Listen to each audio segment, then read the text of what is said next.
প্রিয় দর্শকবৃন্দ, আসসালামু আলাইকুম। আপনারা যে যেখানে বসে আমার আলোচনাটুকু শুনছেন সবাইকে ধন্যবাদ এবং শুভেচ্ছা। আজ আমি যে বিষয়টা নিয়ে আলোচনার জন্য হাজির হয়েছে আপনাদের সামনে, সেটা হচ্ছে আমাদের নতুন জাতীয় বেতন কমিশনের যে রিপোর্ট বা নতুন পে স্কেলের যে রিপোর্ট, সেটা নিয়ে আলোচনা করব।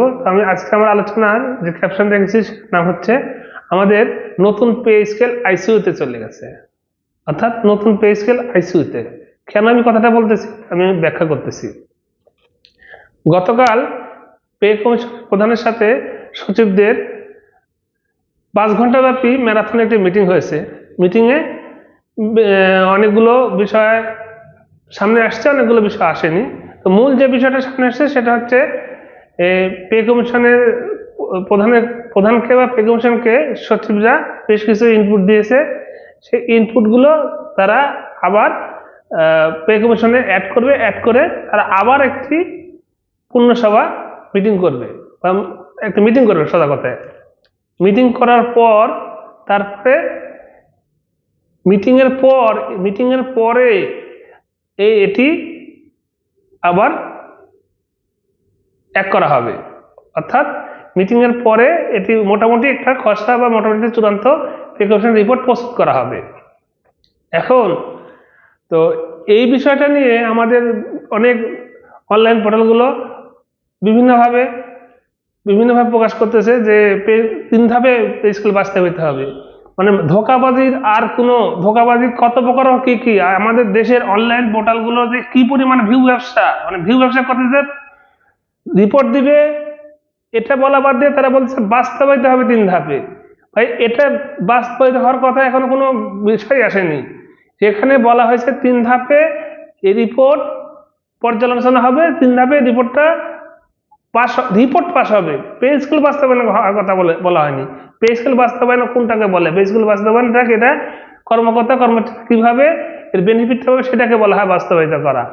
যেটা আগে শোনা গেছিল বিভিন্নভাবে যে প্রথম ধাপে শুধু স্কিম দিবে, তারপরে 32 ধাপে বিভিন্ন ভাতাগুলো কার্যকর করা হবে, এটাকে বলা হয় বাস্তবায়িত ধাপ। আর আপনারা এই পে স্কেল কিভাবে পাস হবে সেটাকে বাস্তবায়নের ধাপ বলতেছেন। কি বলবো, মানুষকে ধোকাবাজি করার একটা মাত্রা থাকা লাগে, মানুষকে এইভাবে ধোকাবাজি করতে হয় না।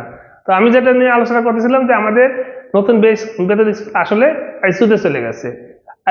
আইসিইউতে যাওয়ার পর সেটা আসলে আবার মানে পূর্ণভাবে ফিরে আসা এটা অনেক কঠিন কাজ। কেন আমি বলতে চাচ্ছি যে আমি আবার আমার ব্যাখ্যাতে চলে আসি যে সচিবদের সাথে আরো একটি মিটিং হবে। মিটিং হওয়ার পর অর্থাৎ সচিবরা যে ইনপুটগুলো দিয়েছে সচিবরা দেখবে সেই ইনপুটগুলো পরিপূর্ণভাবে বাস্তবায়িত, মানে রিপোর্টের মধ্যে বাস্তবায়ন হয়েছে কিনা দেখার পর সচিবরা মতামত দেবে যে হ্যাঁ এটা বাস্তব, এই রিপোর্টটা দেওয়া যেতে পারে। তখন পে কমিশন একটি রিপোর্ট সচিবদের কাছে দিবে, চূড়ান্ত আকারে একটি রিপোর্ট দিবে, অর্থাৎ পে কমিশনের চূড়ান্ত আকারে রিপোর্ট দিবে।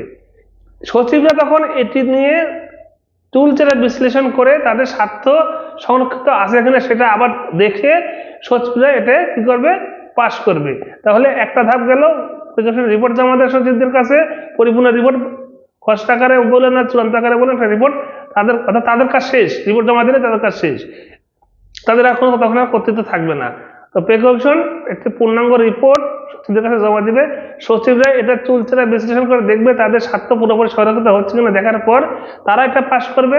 পাস করার পর এটা যাবে উপদেষ্টা পরিষদের মিটিংয়ে। উপদেষ্টা পরিষদ দেখবে দেশের স্বার্থ বা জনগণের স্বার্থ বা চাকরিজীবীদের স্বার্থ, ব্যবসায়ীদের স্বার্থ, সর্বোপরি সকলের স্বার্থ কতটুকু সংরক্ষিত বা কতটুকু ব্যাহত হচ্ছে এটা দেখার পর, এবং দেশের সক্ষমতা অর্থাৎ দেশের অর্থনৈতিক সক্ষমতা, এইগুলো দেখার পর উপদেষ্টা পরিষদ এটা চূড়ান্ত অনুমোদন দেবে। চূড়ান্ত অনুমোদনের পরই এটি গেজেট আকারে প্রকাশ হবে। এই হচ্ছে ধাপগুলো। এই ধাপগুলোকে বলা হচ্ছে বাস্তবায়নের ধাপ। মানে মিথ্যা কথা, ফাঁকিবাজি কথা আর রংচং মাখানো কথা মানে কি পরিমাণ বলতে পারে আমাদের দেশের পোর্টালগুলো, অনলাইন পোর্টালগুলো, এর আর মানে ভাষায় ব্যাখ্যা করা যাবে না। মানুষের সাথে মানুষকে ধোঁকাবাজির একটা মাত্রা থাকা লাগে। যাক, যে ওই প্রসঙ্গে আমরা আর না থাকি, আমরা আসল প্রসঙ্গে আবার চলে যাই। তো সেখানে যেটা বলতেছিলাম, কেন আমি বলতেছি আইসিইউতে চলে গেছে, এই জন্য বলতেছি। দেখেন 3টে মিটিং, এই যে এই সপ্তাহে বুধবারে যে মিটিংটা হলো, এই মিটিংটা ইনপুট দিয়ে আগামী সপ্তাহে মিটিং হবে কিনা সন্দেহ আছে, বা হলেও যদি আগামী সপ্তাহে মিটিং হয় আবার সচিবদের সাথে, তাহলে এক সপ্তাহ চলে গেল, অর্থাৎ এই মাসের শেষ। পরবর্তী মাসে জানুয়ারির প্রথম সপ্তাহ হয়তো মিডিয়াতে যতটুকু জানা যাচ্ছে বা সাধারণভাবে যতটুকু বোঝা যায়, জানুয়ারির প্রথম সপ্তাহে হয়তো কমিশন তার চূড়ান্ত রিপোর্ট সচিবদের কাছে দিবে। সচিবরা পাওয়ার পর সাথে সাথে তারা মিটিং শুরু করবে না, তারা এটা দেখবে, পুরো পরিপূর্ণভাবে বিশ্লেষণ করতে অন্তত 10 থেকে 15 দিন সময় নেবে। তাহলে জানুয়ারির প্রায় মাঝামাঝি বা জানুয়ারির প্রায় 20 দিন শেষ হয়ে যাবে। সচিবরা এটা দেখার পর জানুয়ারির হয়তো শেষের দিকে যায়, এটা চূড়ান্ত আকারে উপদেষ্টা পরিষদে পাঠাবে। উপদেষ্টা পরিষদে যেতে যেতে প্রায় জানুয়ারি শেষ হয়ে যাবে বা ফেব্রুয়ারি প্রথম দিকে যাবে। ফেব্রুয়ারি 12 তারিখে ইলেকশন। তাহলে উপদেষ্টা পরিষদ এটা নিয়ে মিটিং করতে পারবে কিনা পাশ করার জন্য, এটাই সন্দেহ আছে। আমি আবারও বলতেছি, উপদেষ্টা পরিষদের কাছে যেতে যেতে প্রায় জানুয়ারির শেষ অথবা ফেব্রুয়ারির প্রথম সপ্তাহ। তাহলে জানুয়ারির শেষে বা ফেব্রুয়ারির প্রথম সপ্তাহে যদি যায়, 12 তারিখে ইলেকশনের পর নতুন সরকার আসবে। তাহলে এই সরকারের পক্ষে কি সম্ভব আর এই পে স্কেল মানে পে স্কেল চূড়ান্তভাবে পাশ করা বা অনুমোদন দেওয়া এবং গেজেট প্রকাশ করা? আর এই সরকার যদি এটা পাশ করে বা গেজেট প্রকাশ করে না দিতে পারে, পরবর্তী নতুন সরকার বা আপকামিং সরকার আসার পর এই পে স্কেল যে কোথায় যাবে, বা আসলে আইসিইউতে থেকে আর ফিরে আসবে কিনা, আসলেও কখন আসবে, কোন দিন আসবে, কোন সময় আসবে, আদৌ ফিরে আসবে কিনা। অর্থাৎ আইসিইউতে গেলে যেটা হয়, মানুষের পে স্কেলও বর্তমানে আইসিইউতে আছে, সেই আইসিইউ থেকে ফিরে আসার সম্ভাবনা পে স্কেলের বর্তমান যে প্রেক্ষাপট, আমি জোর গলা বলতেছি, বর্তমান যে সময়ের যে ধারাবাহিকতা, সময়ের যে প্রেক্ষাপট, এই প্রেক্ষাপটে বা এই প্রেক্ষাপট বিবেচনায় বর্তমান পে স্কেল এই সরকারের পক্ষে তো আমার মনে হয় না কোনোভাবেই সম্ভব বাস্তবায়ন, বা গেজেট প্রকাশ মানে গেজেট আকারেও প্রকাশ হবে কিনা সন্দেহ আছে।